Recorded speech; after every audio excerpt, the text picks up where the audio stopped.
We love supporting and promoting the creators of musical theater throughout the world, and we would love to have your support as well.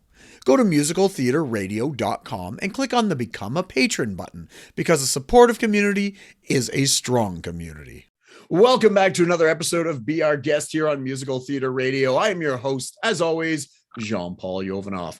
Today, we will be speaking with Elisa Rubin, the artistic and executive director of the Segal Centre, about the North American premiere of April Fools and Adult Rock Cabaret. Lisa, welcome. Thank you. Nice to be back. Well, first of all, I just want to say congratulations on putting on the North American premiere of the show. Give us a little synopsis of the show. What do people expect when they go in?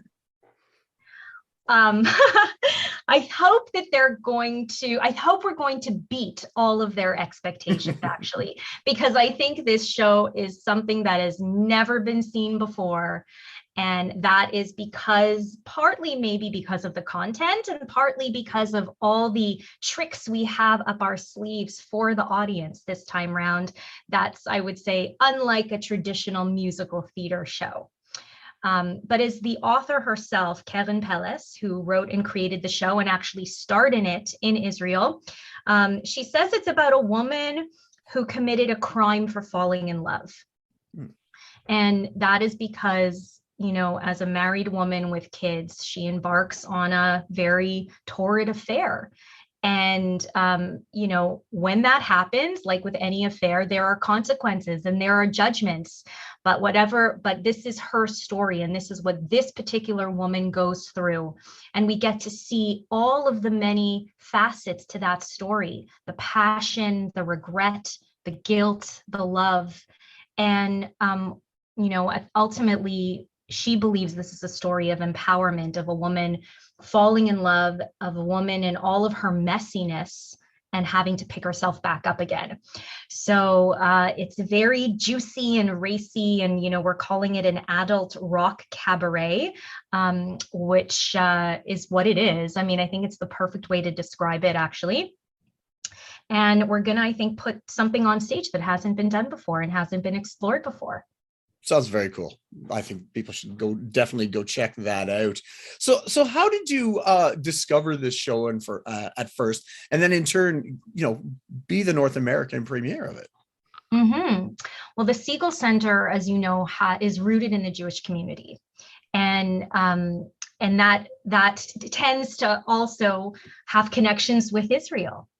And when we did the show Mythic, which was one of our most successful new musicals to date, the composer of that musical, Oran Eldor, an Israeli living in New York, introduced me to Moshe Kepton. And it was Oran and Avichai Chaham, who was the choreographer of Mythic, who made the introduction to Moshe Kepton. Moshe Kepton is the artistic director of the National Theater in Israel, Habima Theater. He directs, all of their big musicals. I believe they have Mamma Mia on right now. They do something like 36 shows a season of really, new works, classic musicals, modern stories.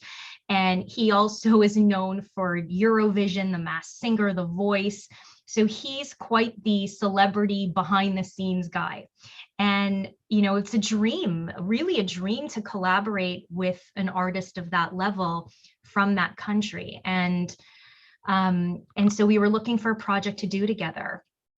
And this was something very unique that they saw the potential of for, audiences worldwide, because it's a universal story.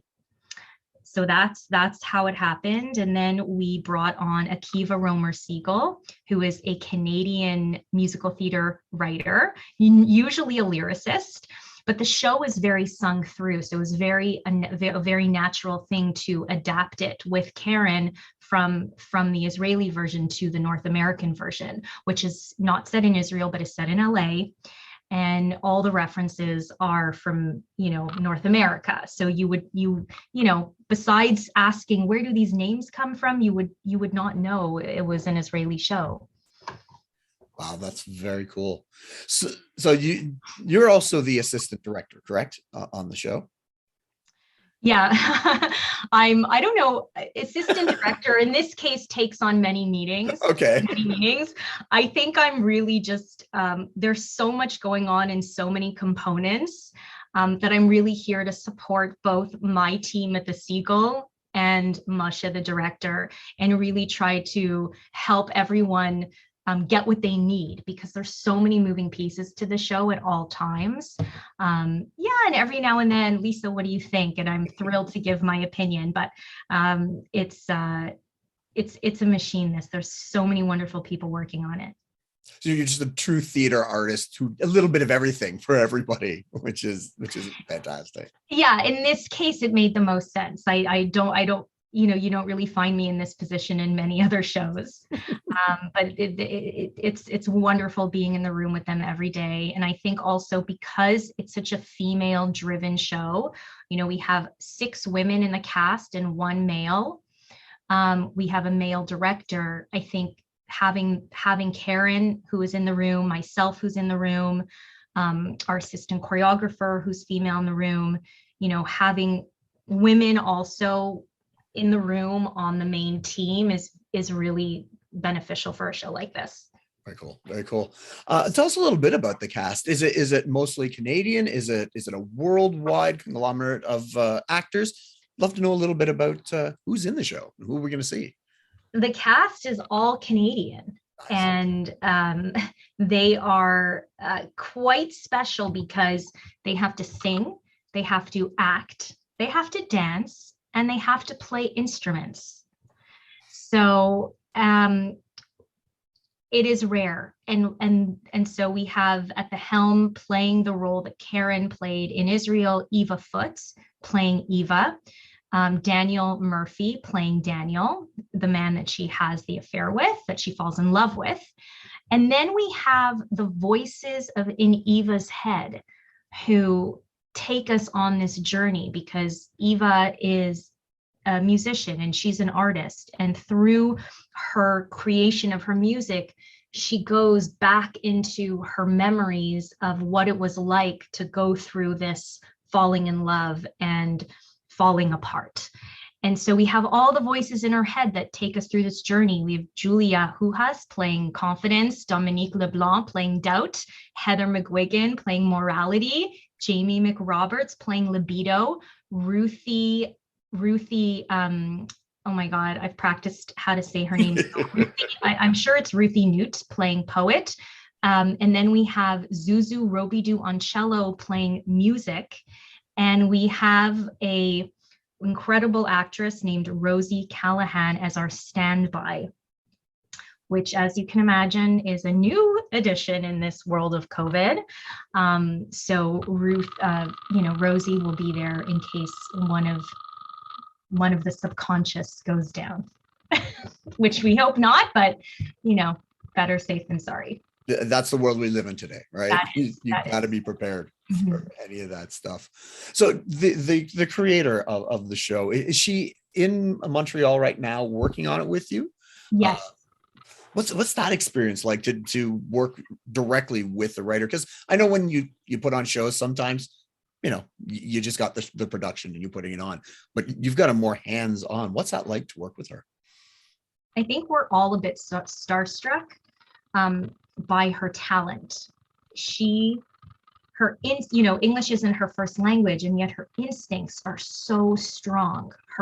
These little changes that she's making or suggesting, and it's incredible. It's incredible. And one thing that happened the second or third day of rehearsal was she actually gave a concert, because she is a known pop star in Israel. And so she took advantage of this being with us for the month, creating the show, to do a North American tour. So she's going to be leaving to cover quite a few cities. And but of course, she did one here at the Segal Centre for her fans in Montreal, and the entire cast and crew attended. And that her concert was really a thank you and to the cast. And it was so special because, her songs were in Hebrew, but she spoke in English the whole time. And she kept referencing what it means for her to be here and to have this company doing the work for this play. And so I think everybody had a good dose of her talent and what she's bringing to this, and her fearlessness. Like, she is really fearless when it comes to these stories and women's vulnerabilities and women's strengths. She is fearless like that. And the director, Moshe, has been very clear that Eva, who's playing the character of Eva, is not Karen. And we are creating a new show with this cast. So yes, it's her work, but this is our story to create, just to try to take that pressure off. I'm sure it still exists. You have to ask Eva about that.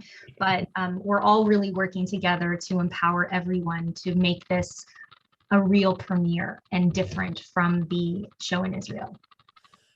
Are the songs written specifically for the show? Is it, did she take some of her previously released stuff, or is it a combination of that sort of thing?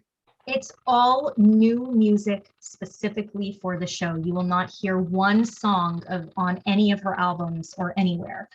However, now that I've gotten to know her, and especially watching her concert, I can see like her brand, like there's a song in the play called Artichoke Hearts. It's like, it's have you ever heard of a musical that has a song called Artichoke Hearts? So, and then, but there's quite a bit of songs about food in her canon of music. So I'm like, oh, that makes so much sense now, and how she brings that in. So yeah, there, her style is there, but it's all unique to the show. Very cool. Very cool. I definitely want to try and get down to Montreal to see this. And I think everyone should, if they can, get there to do that. If you could wrap up the entire show and experience in a couple of sentences to entice people to come, what would you tell the audience? I would tell them that, we, especially in the pandemic, this makes me think of the shows that we have binged to our heart's content. Bridgerton, Sex Life, Tiny Pretty Things, or, there's a reason why these shows get to #1 and everybody then talks about them and watches them.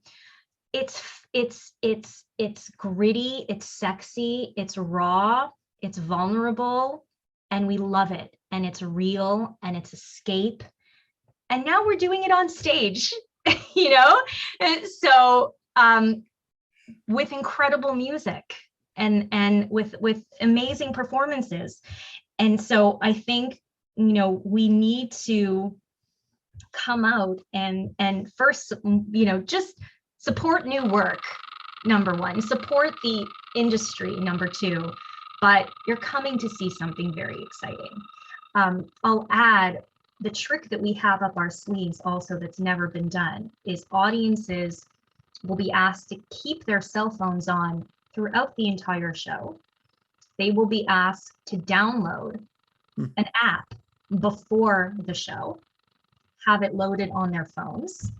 And we are working with a company from Israel called Funtoad, who has created a software where we will be delivering portions of the show through the cell phones throughout the show. And it's Eva is we're gonna basically be connected to Eva's actual phone, so we'll follow along all of that juicy texting and all of her hesitant moments, and what it's like to be in a relationship that is taboo, and that's just very exciting. I mean, it adds a whole other element to the show on top of everything else. Wow, you just made me even want to go more now, just because it's not just a passive you watching, it's an interactive, it's an experience now. It is, and I hope you come. I'm going to do whatever I can to get down there. So how do people get tickets and when is it on? All the important information. Well, you can go to segalcenter.org, Segal Centre with an RE at the end.org. And, through our website, you can, of course, buy tickets. As a not-for-profit, we have prices for everyone, for every category. So I would say if you're concerned about pricing, we have accessibility pricing, we have under 30 pricing, we have preview pricing. So, don't let, we even have rush tickets. I mean, I don't want price to be an issue for anybody who wants to come and see this. And it is on from May 1st to May 22nd, full stop. We are not, even if we are completely sold out, that is it, May 1st to May 22nd. So don't wait. Yeah, so that's it. I was just looking also, I can't believe I didn't mention our legendary choreographer, Sean Cheeseman, who's a part of this.